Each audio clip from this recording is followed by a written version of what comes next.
नमस्कार दोस्तों, स्वागत है आप सभी का हमारे इस YouTube चैनल पर। दोस्तों आज हम बात करेंगे लोकसभा चुनाव 2024 ओपिनियन पोल के बारे में। आज की इस ओपिनियन पोल में राहुल गांधी की सरकार आनी पक्की है या मोदी जी की। जी हाँ दोस्तों, आज की इस ओपिनियन पोल में हम आपको क्लियर बता देंगे कि कौन अपनी सरकार बनाने जा रहा है। जी हाँ दोस्तों, स्वागत करता हूँ आप सभी का इस छोटे से ओपिनियन पोल में। आखिर ऐसा क्या हुआ इस ओपिनियन पोल में जिसे सुनकर उड़ गए मोदी जी के होश। जी हाँ दोस्तों, मोदी सरकार के भी उड़ गए होश इस ओपिनियन पोल को देखकर। ऐसा सर्वे निकलकर सामने आया है कि जनता भी चौंकने लगी। तो चलिए दोस्तों, आज के इस ओपिनियन पोल को शुरू करते हैं। तो बने रहिए हमारे साथ। और आपको क्या लगता है कि अब की बार कौन सी पार्टी अपनी सरकार बनाने जा रही है? क्या अब की बार फिर से मोदी जी बना पाएंगे अपनी सरकार या राहुल गांधी बना पाएंगे अपनी सरकार? आप अपनी राय कमेंट बॉक्स में लिखकर हमें बता सकते हैं। जी हाँ दोस्तों, आपकी राय लोकतंत्र को मजबूत बनाने के लिए बहुत महत्वपूर्ण होती है, इसीलिए आप अपनी राय अवश्य दें। और यदि आप चैनल पर नए हैं तो प्लीज़ मेरे दोस्तों हमारे चैनल को एक सब्सक्राइब और एक लाइक अवश्य कर दें। तो चलिए दोस्तों, आज की इस ओपिनियन पोल को शुरू करते हैं और देखते हैं सबसे पहला राज्य है। दोस्तों सबसे पहला राज्य आता है उत्तर प्रदेश। उत्तर प्रदेश में लोकसभा की कुल 80 सीटें हैं।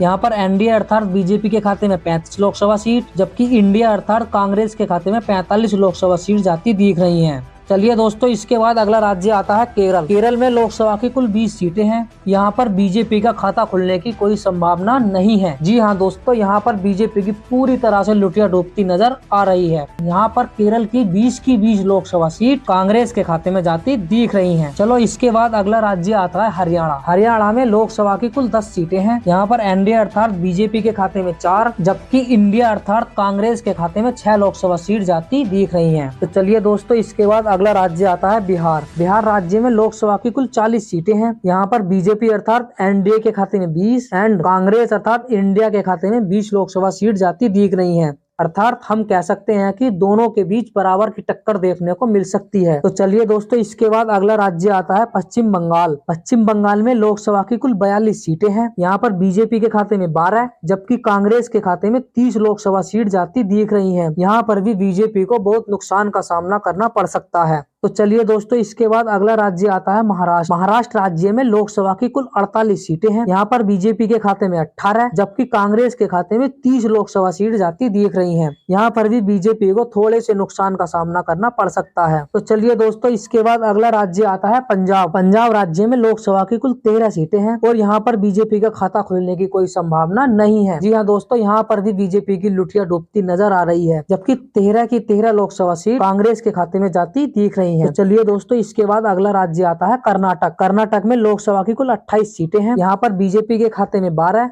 जबकि कांग्रेस के खाते में 16 लोकसभा सीट जाती दिख रही हैं। यहाँ पर भी बीजेपी को 2-3 लोकसभा सीट से नीचे की ओर जाना पड़ सकता है। तो चलिए दोस्तों, इसके बाद अगला राज्य आता है मध्य प्रदेश। मध्य प्रदेश में लोकसभा की कुल 29 सीटें हैं। यहाँ पर बीजेपी के खाते में 16, जबकि कांग्रेस यानी इंडिया के खाते में 13 लोकसभा सीट जाती दिख रही हैं। यहाँ पर बीजेपी की बढ़त बढ़ती दिखाई दे रही है। तो चलिए दोस्तों, इसके बाद अगला राज्य आता है राजस्थान। राजस्थान में लोकसभा की कुल 25 सीटें हैं। यहाँ पर बीजेपी के खाते में 10, जबकि कांग्रेस के खाते में 15 लोकसभा सीट जाती दिख रही है। यहाँ पर भी बीजेपी को थोड़े से नुकसान का सामना करना पड़ सकता है। तो चलिए दोस्तों, इसके बाद अगला राज्य आता है छत्तीसगढ़। छत्तीसगढ़ में लोकसभा की कुल 11 सीटें हैं। यहाँ पर बीजेपी के खाते में 7, जबकि इंडिया कांग्रेस के खाते में 4 लोकसभा सीट जाती दिख रही हैं। यहाँ पर कांग्रेस को थोड़े से नुकसान का सामना करना पड़ सकता है।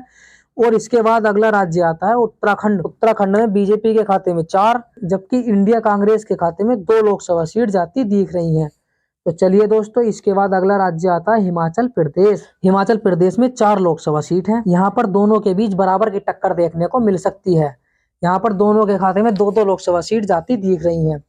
तो चलिए दोस्तों, इसके बाद अगला राज्य आता है आंध्र प्रदेश। आंध्र प्रदेश में लोकसभा की कुल 25 सीटें हैं। यहाँ पर बीजेपी के खाते में 3, जबकि इंडिया कांग्रेस के खाते में 1 और अदर के खाते में 21 लोकसभा सीट जाती दिख रही हैं। जी हाँ दोस्तों, आंध्र प्रदेश में अदर पार्टी का पलड़ा बहुत भारी हो रहा है। तो चलिए दोस्तों, इसके बाद अगला राज्य आता है उड़ीसा।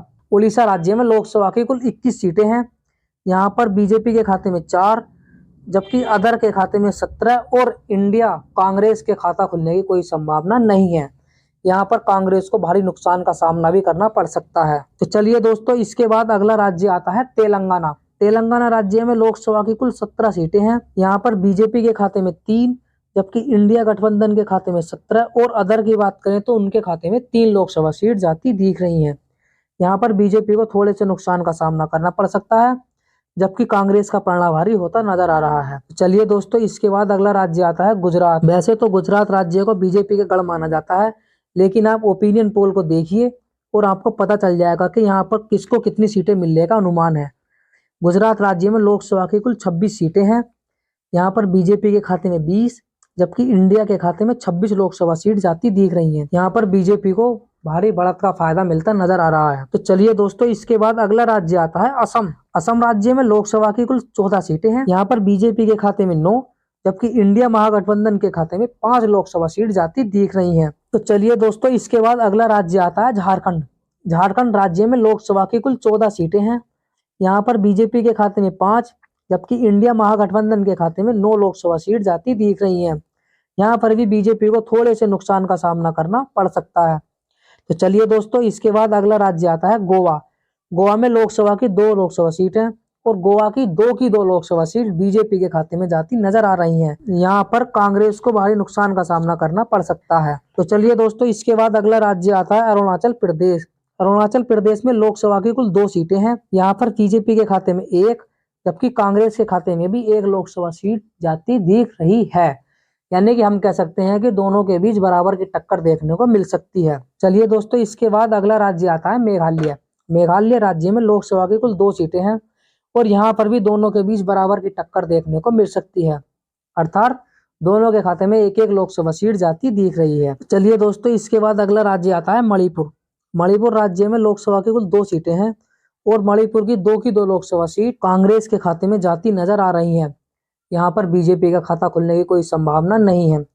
यहाँ पर बीजेपी को भी थोड़े से नुकसान का सामना करना पड़ सकता है। चलिए दोस्तों, इसके बाद अगला राज्य आता है त्रिपुरा। त्रिपुरा राज्य में लोकसभा की कुल 2 सीटें हैं और यहाँ पर बीजेपी के खाते में 2 और इंडिया महागठबंधन का कोई खाता खुलने की कोई संभावना नहीं है। यहाँ पर 2 लोकसभा सीट बीजेपी के खाते में जाती नजर आ रही हैं। यहाँ पर कांग्रेस को नुकसान का सामना करना पड़ सकता है। जी हाँ दोस्तों, इसके बाद अगला राज्य आता है मिजोरम। मिजोरम में लोकसभा की 1 सीट है और मिजोरम की 1 लोकसभा सीट अदर पार्टी के खाते में जाती नजर आ रही है। यहाँ पर बीजेपी और कांग्रेस का खाता खुलने की कोई संभावना नहीं है। चलिए दोस्तों, इसके बाद अगला राज्य आता है सिक्किम। सिक्किम राज्य में लोकसभा की कुल 1 सीट है और यहाँ पर बीजेपी का खाता खुलने की कोई संभावना नहीं है। यहाँ पर सिक्किम की 1 लोकसभा सीट कांग्रेस के खाते में जाती नजर आ रही है। चलिए दोस्तों, इसके बाद अगला राज्य आता है नागालैंड। नागालैंड में भी लोकसभा की कुल 1 सीट है और नागालैंड की 1 लोकसभा सीट बीजेपी के खाते में जाती नजर आ रही है। यहाँ पर कांग्रेस का खाता खुलने की कोई संभावना नहीं है। तो चलिए दोस्तों, इसके बाद अगला राज्य आता है तमिलनाडु। तमिलनाडु में लोकसभा की कुल 39 सीटें हैं। यहाँ पर बीजेपी के खाते में 3, जबकि इंडिया महागठबंधन के खाते में 2 और अदर की बात करें तो अदर के खाते में 2 लोकसभा सीट जाती दिख रही हैं। यहाँ पर भी बीजेपी को भारी नुकसान का सामना करना पड़ सकता है। चलिए दोस्तों, इसके बाद अगला राज्य आता है दिल्ली। दिल्ली में लोकसभा की कुल 7 सीटें हैं। यहाँ पर बीजेपी के खाते में 4, जबकि इंडिया महागठबंधन के खाते में 3 लोकसभा सीट जाती दिख रही हैं। चलिए दोस्तों, इसके बाद अगला राज्य आता है जम्मू कश्मीर। जम्मू कश्मीर में लोकसभा की कुल 5 सीटें हैं। यहाँ पर बीजेपी के खाते में 5, जबकि इंडिया महागठबंधन के खाते में 2 लोकसभा सीट जाती दिख रही हैं। तो चलिए दोस्तों, इसके बाद अगला राज्य आता है लद्दाख। लद्दाख राज्य में लोकसभा की कुल 1 सीट है और लद्दाख राज्य की 1 लोकसभा सीट बीजेपी के खाते में जाती नजर आ रही है। यहाँ पर कांग्रेस का खाता खुलने की कोई संभावना नहीं है। और इसके बाद अगला राज्य आता है लक्षद्वीप। लक्षद्वीप में 1 लोकसभा सीट है और लक्षद्वीप की 1 लोकसभा सीट कांग्रेस के खाते में जाती नजर आ रही है। यहाँ पर बीजेपी का खाता खुलने की कोई संभावना नहीं है। जी हाँ दोस्तों, इसके बाद अगला राज्य आता है दादर नगर। दादर नागर में लोकसभा की कुल 2 सीटें हैं और दादर नागर में दोनों पार्टियों के बीच बराबर की टक्कर देखने को मिल सकती है। जी हाँ, कांग्रेस और बीजेपी के खाते में दोनों के 1-1 लोकसभा सीट जाती नजर आ रही है। चलिए दोस्तों, इसके बाद अगला राज्य आता है पुडुचेरी। पुडुचेरी में लोकसभा की कुल 1 सीट है और पुडुचेरी की 1 लोकसभा सीट बीजेपी के खाते में जाती नजर आ रही है। यहाँ पर इंडिया सरकार का कोई खाता खुलने की संभावना नहीं है। तो चलिए दोस्तों, अगला राज्य आता है चंडीगढ़।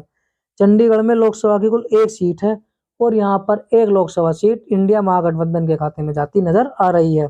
यहाँ पर बीजेपी का खाता खुलने की कोई संभावना भी नहीं है। चलिए दोस्तों, इसके बाद अगला राज्य आता है निकोबार। निकोबार में लोकसभा की 1 सीट है।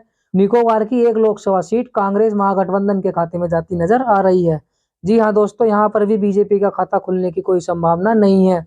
अर्थात हम कह सकते हैं कि बीजेपी की लुटिया डूबती नजर आ रही है। तो दोस्तों, इस प्रकार हमने लोकसभा की 543 सीटों का सर्वे विस्तार से जाना। इस सर्वे में हमने देखा कि बीजेपी यानी एनडीए के खाते में 203 और कांग्रेस यानी इंडिया के खाते में 296 अर्थात अन्य के खाते में 44 लोकसभा सीट जाती दिख रही हैं। इस लोकसभा ओपिनियन पोल के आधार पर हम कह सकते हैं दोस्तों कि केंद्र में सरकार बनाने के लिए हर पार्टी के पास 272 सीटें जीतने की आवश्यकता होती है। जिस पार्टी के पास 272 सीटें होंगी वही पार्टी केंद्र में अपनी सरकार बनाएगी। तो इस ओपिनियन पोल के आधार पर हम साफ साफ कह सकते हैं कि इस बार इंडिया महागठबंधन यानी कि कांग्रेस अपनी सरकार यानी अपनी मजबूती बनाए चल रही है। तो इस सर्वे के आधार पर हम